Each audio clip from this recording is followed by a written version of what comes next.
We hope you've had a good week. Today's question is, in the new normal, will the rules be the same? The "we've always done it this way" rule. The "it's tradition" rule. Or can we make a new kind of church, a church built for freedom?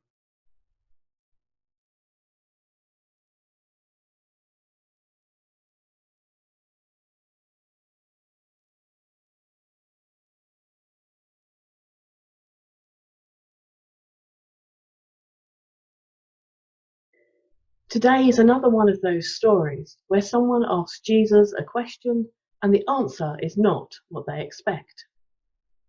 A rich young person comes running up to Jesus and says, "Good teacher, what do I need to do to get eternal life?" Well, way to open with the small queries. Jesus asks them if they know the rules.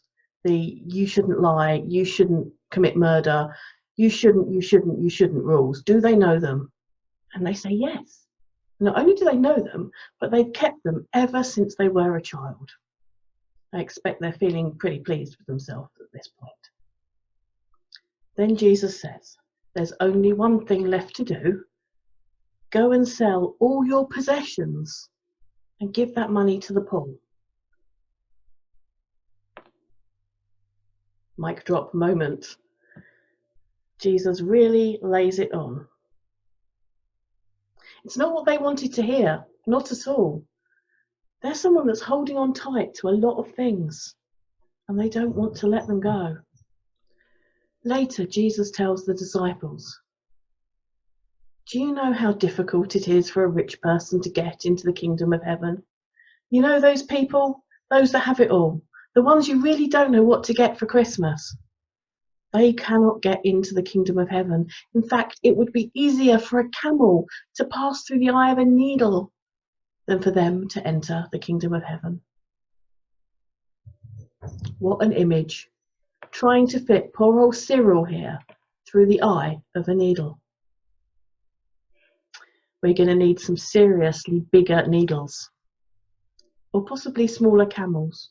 I'm not sure. Jesus has laid some serious whammy on them. And it gets worse. Not only does it already seem impossible, but now Jesus says, there's no chance at all if you think you can do it yourself. But there's every chance if you let God. All things are possible with God.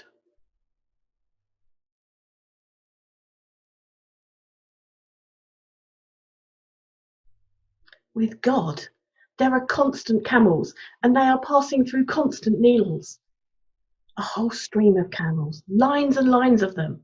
Some of them are dancing the conga as they do it. Because with God, everything is possible. Things that are human impossibilities are for the divine a snap of the fingers. Constant camels passing through constant needles. With God, all things are possible.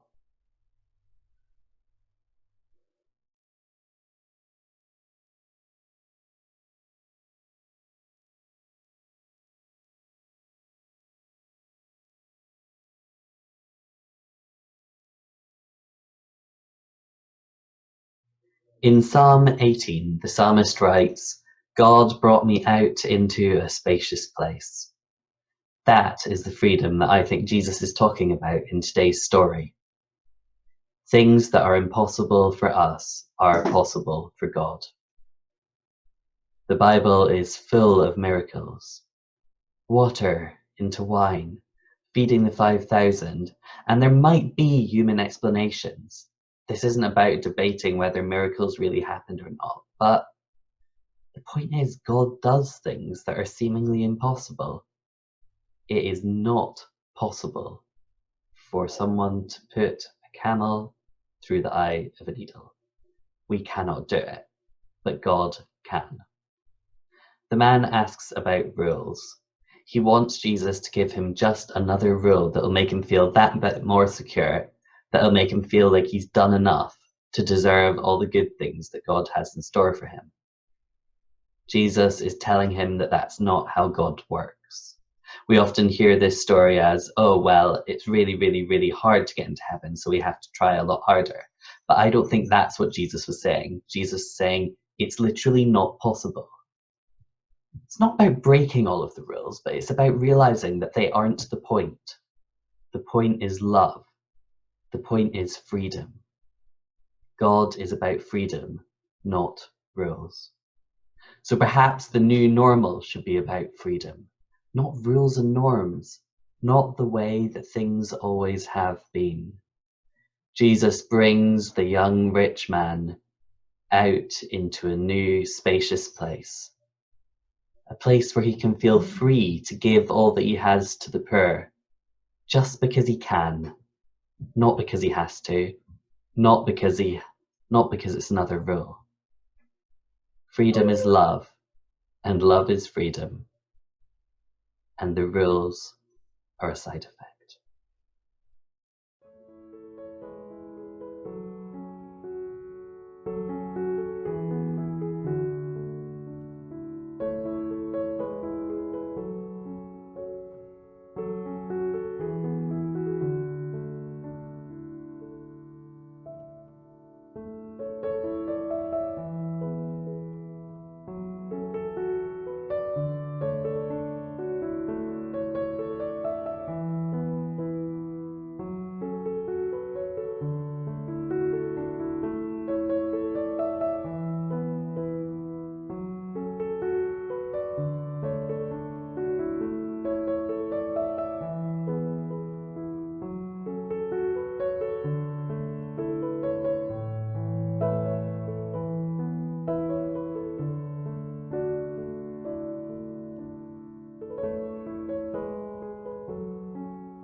A poem about freedom by Chris Wilson.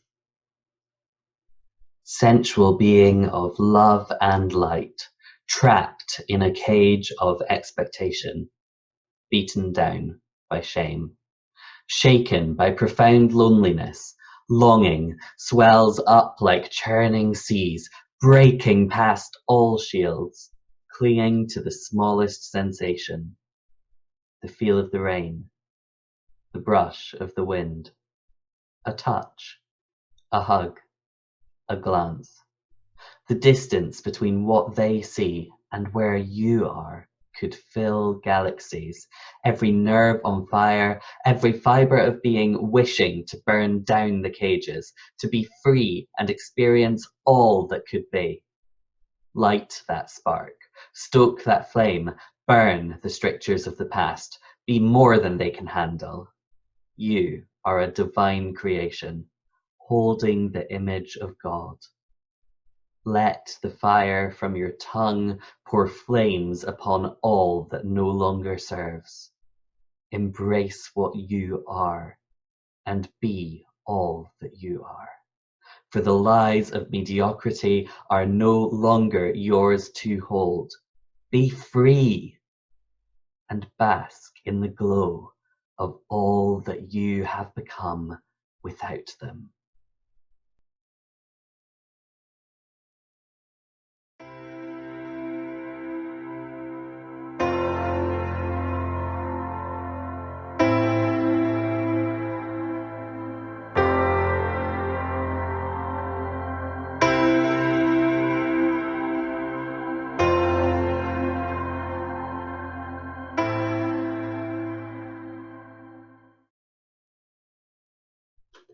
Nothing is impossible with God. We have some limits on our freedom at the moment, social distancing, etc. But let's give thanks this week for the freedoms that we still have. And let's remember that with God, nothing is impossible. The new normal does mean breaking some of the old rules, because breaking those rules can bring us new freedom. This is a chance to start again, to start over. Let's not waste the freedom that we've been given.